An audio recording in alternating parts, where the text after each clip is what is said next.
Selamat pagi guys, apa kabar? Saya mau membaca bukunya Bu Mary Riana, A Gift from Friend. Bukunya bagus, silakan dibeli ya. Puji syukur ditulisi sama Bu Mary Riana, Dare to Dream Big. Ditandatangani langsung sama beliau. Saya akan bacakan bukunya, mohon izin ya Bu Mary. Di halaman 95 sampai halaman 101. Sapi versus kuda. Apakah Anda pernah mengamati perbedaan antara seekor sapi dan seekor kuda? Di kota-kota besar tidaklah mudah untuk menemukan mengamati kehidupan sapi dan kuda yang sesungguhnya.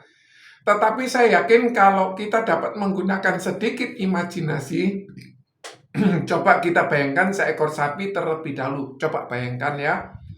Kehidupan seekor sapi sangatlah susah. Sapi harus menarik beban, diperas susunya, dipotong untuk industri daging, dan bereproduksi untuk meneruskan kelangsungan hidup kelompoknya. Untuk semua usahanya ini, seekor sapi hanyalah makan rumput. Di akhir hidupnya, sapi-sapi tua dikirim ke tempat pemotongan. Bahkan kulitnya diproses dan dijadikan bahan untuk dibuat tas, dompet, dan produk kulit lainnya. Sekarang kita coba bayangkan seekor kuda. Coba dibayangkan ya. Sapi versus kuda. Seekor kuda juga binatang yang bekerja keras sepanjang hidupnya. Kuda yang baik akan dilatih menjadi kuda pacuan. Kuda pacuan diberi sesuatu yang dinamakan tapal kuda. Kuda pacuan ini juga diberi rumah yang dinamakan istal, kandang kuda.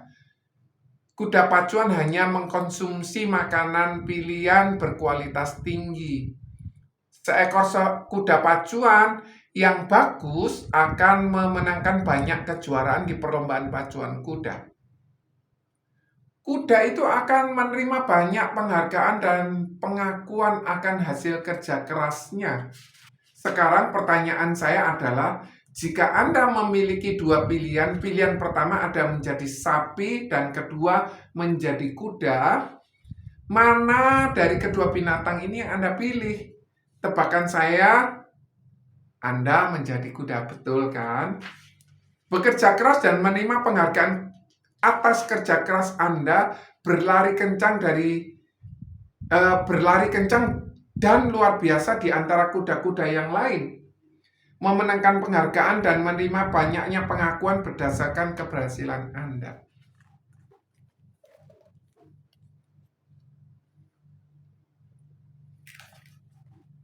Saya merasa bahwa banyak orang yang mau menjalani hidup seperti demikian. Sekarang pertanyaannya berikutnya adalah, apakah Anda sudah melakukan sesuatu yang membuat Anda berada di posisi kuda, bukan di posisi sapi? Mari saya beritahu sebuah rahasia. Kita semua dilahirkan sebagai seorang kuda daripada seekor sapi. Tetapi kita dibesarkan dan dididik untuk berpikir dan bekerja seperti sapi dibandingkan kuda. Ketika tiba waktunya kita lulus sekolah dan mandiri secara finansial, banyak dari kita mencari pekerjaan yang stabil dengan bayaran yang baik. Kita secara tidak sadar melakukan persis sama seperti yang dilakukan oleh orang lain di sekitar kita. Kita membuat lamaran yang bagus, mengirimkan kepada perusahaan sebanyak mungkin, melakukan pekerjaan rutin karyawan dari jam 9 sampai jam 5 setiap harinya. Kita melakukan semuanya ini tanpa menyadari bahwa kita secara tidak sadar memilih hidup seperti sapi, bukan seperti kuda. Lihat sekitar Anda dan amati orang-orang yang Anda lihat dan temui setiap harinya. Apakah sebagian besar dari mereka bekerja dengan energi motivasi penuh, atau apakah mereka hanya menjalani rutinitas dan memiliki pikiran yang membosankan? Hari demi hari mereka diperah oleh atasan mereka, pekerjaan berlebihan, dan hanya diberi rumput untuk makan, digaji rendah. Dan ketika hari ketidakberuntungan tiba, mereka hanya berharap bahwa mereka bukanlah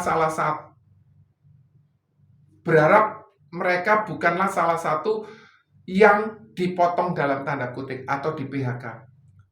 Saran saya kepada Anda, selagi Anda masih memiliki energi waktu, pilihlah hidup seperti kuda daripada sapi. Seorang pelatih kuda yang baik akan selalu mencari kuda-kuda potensial untuk dilatih mengikuti perlombaan dan memenangkan kejuaraan. Sama halnya dengan mentor yang baik di luar sana secara konsisten mencari individu-individu yang berpotensi dengan berjanji mengembangkan potensi individu tersebut.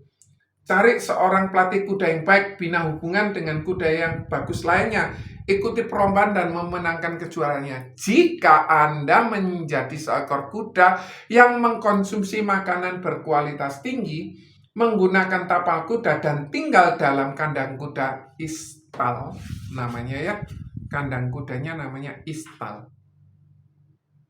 Oke, ntar saya ceknya.